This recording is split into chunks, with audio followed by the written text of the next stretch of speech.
FAR.F5.M1. Financial instruments.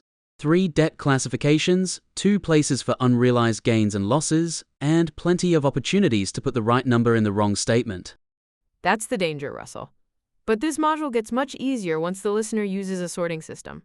First, identify the instrument. Second, identify why it's being held. Third, determine the measurement basis. Fourth, decide where the gain or loss belongs. So we're building a routing map, not memorizing random rules. Exactly. Think of the module as an airport. The first checkpoint separates debt from equity. Debt securities then get routed to trading, available for sale, or held to maturity. Once the security reaches the right gate, the accounting follows. And, like an airport, one wrong gate can ruin your entire afternoon. Or your simulation. Let's start with the broad category. A financial asset can be cash, evidence of an ownership interest, or a contractual right to receive cash or another financial instrument. A financial liability creates a contractual obligation to deliver cash or another financial instrument. So, the same bond is an asset to the investor and a liability to the issuer. Right, one contract, two perspectives. For this module, though, the big distinction is whether the investment represents a creditor relationship or an ownership relationship. Debt means creditor. Equity means owner. Yes. Debt securities include corporate bonds, government securities, commercial paper, redeemable preferred stock, and convertible debt. The investor is expecting contractual payments. And equity securities include common stock, preferred stock, rights to acquire shares, and options tied to ownership interests. Correct. But don't classify solely by the label. Redeemable preferred stock can fall into the debt security category because its substance resembles a creditor claim. Accounting's favorite hobby. Asking what something really is after someone already named it. That skepticism helps here. Now let's sort debt securities. Trading, available for sale, and held to maturity.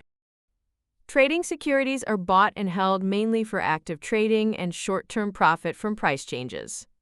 Available for sale securities are the middle category. They aren't trading, but management also hasn't committed to holding them until maturity. And held to maturity means management has both the intent and the ability to hold the debt security until it matures. Both words matter. Intent without ability isn't enough. A company can't claim held to maturity while its financial position makes an early sale likely. Like saying, I'm keeping this house forever while the bank is already changing the locks. Good analogy. The intention is meaningless if the ability isn't there. Now, give me the core reporting map. Trading debt securities are reported at fair value, and unrealized gains and losses go to net income. Available for sale debt securities are also reported at fair value, but unrealized gains and losses go to other comprehensive income, or OCI. Held to maturity debt securities are reported at amortized cost, so ordinary unrealized gains and losses aren't recognized. Let me restate that. Trading, fair value net income, available for sale, fair value OCI held to maturity. Amortized cost, no ordinary unrealized gain or loss. That's the backbone of the module. I picture 3 rooms. Trading has a door directly into the income statement. Available for sale has a side door into OCI held to maturity, stays on the amortized cost path, and ignores normal market noise. That works, but the held to maturity room is not soundproof against credit problems. It ignores ordinary market fluctuations, not expected credit losses. We'll get there. First, suppose a debt security's carrying amount is $100 and fair value rises to $110. For trading, the $10 unrealized gain goes to net income. For available for sale, the $10 unrealized gain goes to OCI. For held to maturity, an ordinary increase in fair value doesn't create a recognized gain. Same market movement, different reporting destination. Exactly. And don't confuse current period OCI with accumulated OCI. Current period OCI is this period's change. Accumulated OCI is the running balance in equity. OCI is today's delivery. Accumulated OCI is the warehouse. That analogy is useful. Just remember that accumulated OCI is part of equity, not a second income statement. What about interest income? Does available for sale send that to OCI too? No interest income goes to net income. Classification changes where unrealized market value changes are reported, not where the interest earned is reported. That's an easy trap. Available for sale does not mean everything related to the bond goes into OCI. Right. The unrealized holding gain or loss goes to OCI, interest income goes to net income. Now, let's deal with impairment. Start with held to maturity. For a held-to-maturity debt security, the company estimates the amount it expects to collect.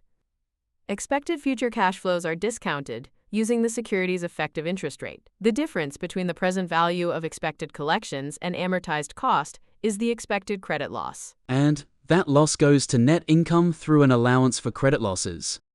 Correct. Think of the allowance as a shock absorber attached to the investment.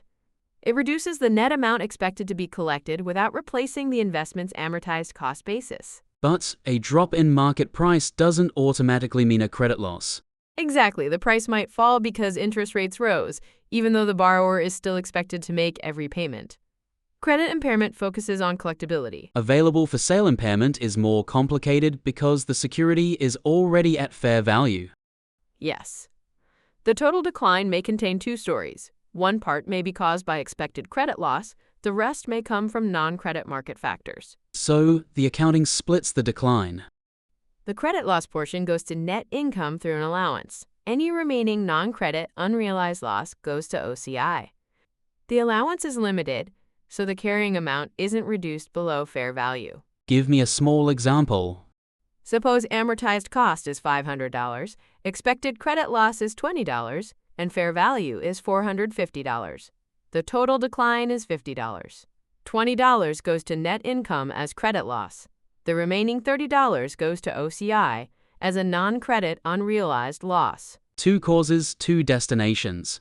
Credit problem to net income. Remaining market problem to OCI. That's the mental model. And there's a counterintuitive exception.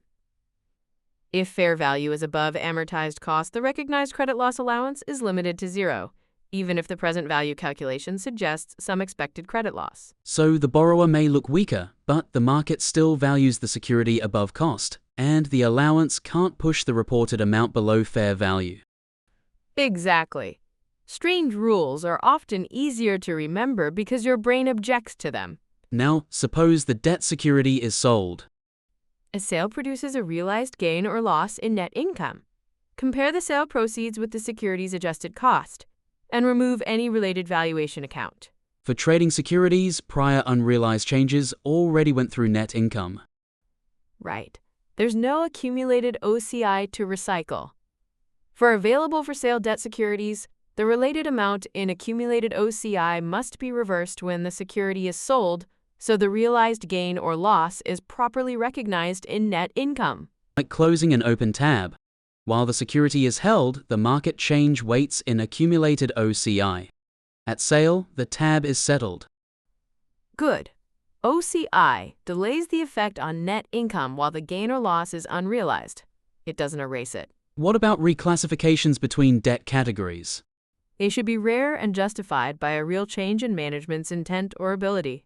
The security is transferred at fair value on the transfer date, but the treatment of existing unrealized gains or losses depends on the direction of the transfer. Give me the logic, not a wall of journal entries. When a security enters the trading category, the unrealized gain or loss at the transfer date belongs in net income because trading changes flow through earnings. When a security leaves trading, prior gains and losses already recognized in net income aren't reversed. The income statement has no undo button. Correct.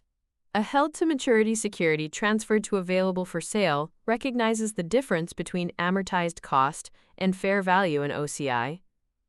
An available-for-sale security transferred to held-to-maturity begins using amortized cost, while the existing accumulated OCI balance is amortized over the remaining life. So, a new classification changes the road ahead, but it doesn't pretend the past never happened. Exactly. Now, equity securities, where people often drag over the debt rules by mistake. Equity securities generally aren't classified as trading, available for sale, or held to maturity under this framework. They are generally measured at fair value through net income. meaning unrealized gains and losses on ordinary equity securities go to net income. Yes, the phrase available for sale should make you think debt security in this module. So, debt asks about intent. Equity usually skips that three-category sorting and goes straight to fair value through net income. That's a good contrast. There is, however, a practicability exception for an equity investment without a readily determinable fair value. That investment may be measured at cost, less impairment, and adjusted for observable price changes involving identical or similar investments from the same issuer. Right. It isn't frozen at historical cost forever. It gets updated when relevant observable pricing information appears. And if impairment exists, The investment is written down to fair value, and the loss goes to net income. Warning signs may include serious deterioration in the investee's earnings, going concerns, worsening economic conditions, or offers to transact at amounts below carrying value. now dividends, a normal dividend is income.